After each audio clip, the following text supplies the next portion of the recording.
कल सरकार के साथ आपकी बैठक होनी है, किस मन के साथ आप कल जाएंगे बैठक में? जी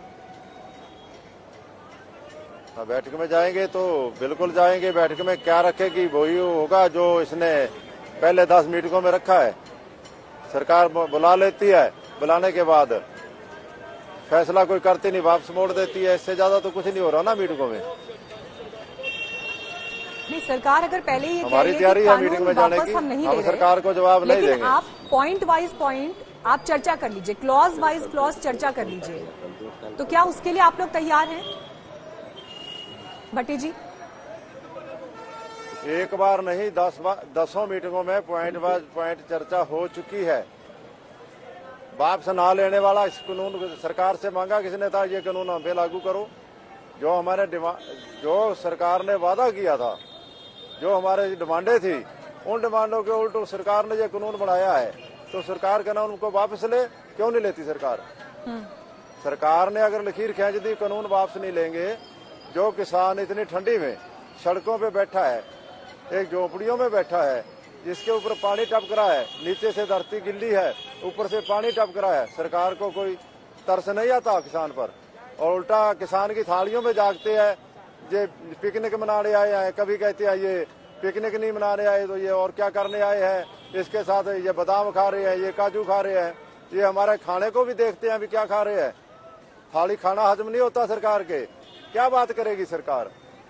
सरकार को कानून वापस लेने चाहिए और बिना शर्त वापस लेने चाहिए, उसके बाद बात करनी चाहिए।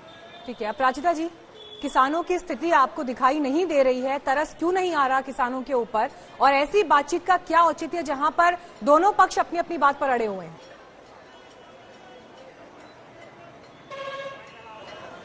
प्रधानमंत्री मोदी जी की सरकार किसानों के साथ खड़ी है और आगामी दिनों में भी खड़ी रहेगी। हमें बड़ा दुख होता है ये देखकर कि हमारे किसान बंधु, हमारे अन्नदाता इस कड़ाके की सर्दी में बाहर बैठे हुए हैं। बड़ी तकलीफ है उन्हें और हम चाहते हैं कि इस समस्या का समाधान हो। लेकिन मैं यह स्पष्ट तौर पर कहना चाहती हूं कि हम संवाद पर, विचार विमर्श पर बहुत विश्वास रखते हैं। ऐसा कोई भी ऐसी समस्या नहीं है जिसका समाधान विचार विमर्श और संवाद के जरिए नहीं हो सकता है। और देखिए, 10वीं दौर की बातचीत जनवरी 19 को होगी। दुख की बात है, दुर्भाग्यवश ये जो 9 बार बातचीत हुई है, फेल हुए हैं हम। और मुझे लगता है कहीं ना कहीं सकारात्मक मनोवृत्ति की जरूरत है, लचीलेपन की जरूरत है।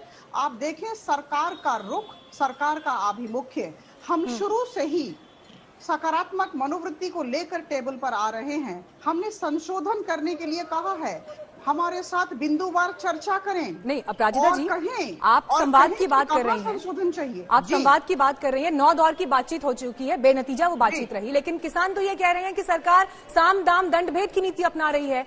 अब जब 9 दौर की बातचीत बन नहीं पाई तो उसके बाद आपने एनआईए को उनके पीछे लगा दिया है। मैं इसका उत्तर दे दूं, आप मुझे थोड़ा समय दें। देखिए, 3 दिसंबर को जब बातचीत हुई थी, उस समय कहा गया था कि 7 जगहों पर हम संशोधन के लिए तैयार हैं। इन्होंने मना कर दिया। उसके बाद हमने कहा कि ठीक है, आप हमारे साथ क्लॉज बाय क्लॉज चर्चा करें। आदरणीय कृषि मंत्री तोमर जी ने बार बार ये बात कही है। तो मुझे लगता है कि तर्क और तथ्य को लेकर हम बातचीत करें तो अच्छा होगा। आप सोचिए, स्थिति अभी ऐसी है कि एक छोटा बच्चा है जो अपने माता पिता को कहता है हमें चांद लाके दो। अब चांद कैसे लाया जाए? संसद ने संसद की प्रक्रिया के अंतर्गत इन तीनों लॉज को पारित किया है। इसके बाद भी, पारित होने के बाद भी सरकार में इतनी सकारात्मकता है और इतना लचीलापन है। हम बिल्कुल रिजिड नहीं हैं। हम चाहते हैं कि बातचीत हो, हम चाहते हैं कि हमें बताएं कहां संशोधन करना है, हम उनके साथ खड़े हैं। लेकिन ये ऐतिहासिक पदक्षेप, तो फिर एनआईए को कमजोर करने, तो फिर जिस तरह से आंदोलन को कमजोर करने की बात किसान कह रहे हैं कि आंदोलन बिखर जाए, टूट जाए, इसके लिए सरकार केंद्रीय एजेंसी का इस्तेमाल कर रही है। बिल्कुल नहीं, आरोप तो ये लगा रहे हैं किसान। गलत सोच है। मुझे आप 30 सेकंड का मौका दें। उनका ये कहना है, ठीक है अपराजिता जी, मैं और इसको रिफ्रेम कर देती हूँ। उनका ये कहना है कि अगर विदेश में बैठकर कोई संगठन खालिस्तान की मांग करता है तो उसका हमारे आंदोलन से क्या लेना है। अगर इतने बड़े आंदोलन में जहां हजारों की संख्या में किसान बैठे हैं, कहीं पर अगर एक पोस्टर लग जाता है तो फिर इस मामले को इस नजर से क्यों देखा जा रहा है, मुख्य मुद्दे से भटकते हुए?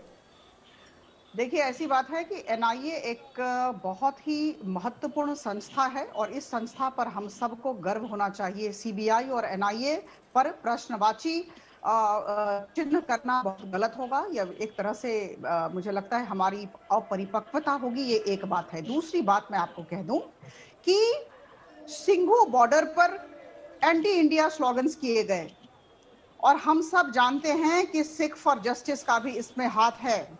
और जब यह स्थिति है, जब देश विरोधी शक्तियां हमारे किसान संगठनों को गुमराह करने की कोशिश कर रही हैं, तो मुझे लगता है प्रधानमंत्री मोदी जी की सरकार का कर्तव्य है, का अधिकार है कि इन देश विरोधी शक्तियों का दमन करें। और मुझे लगता है हम सब यहाँ भारतवासी बैठे हैं जो पैनल में हैं, और मैं, आप, हम सब भारतवासी हैं। हम कभी भी नहीं चाहेंगे कि कोई भी देश विरोधी शक्ति हमारे किसानों को गुमराह करे। और यह कहते हुए मैं ये भी कह दूं, यह स्पष्ट कर दूं कि हमारे किसान बंधु, हमारे अन्नदाता आतंकवादी और खालिस्तानी नहीं हैं, ठीक है, लेकिन उन्हें गुमराह किया जा रहा है। और अगर जो भी गुमराह करेगा निश्चित तौर पर कार्रवाई होगी।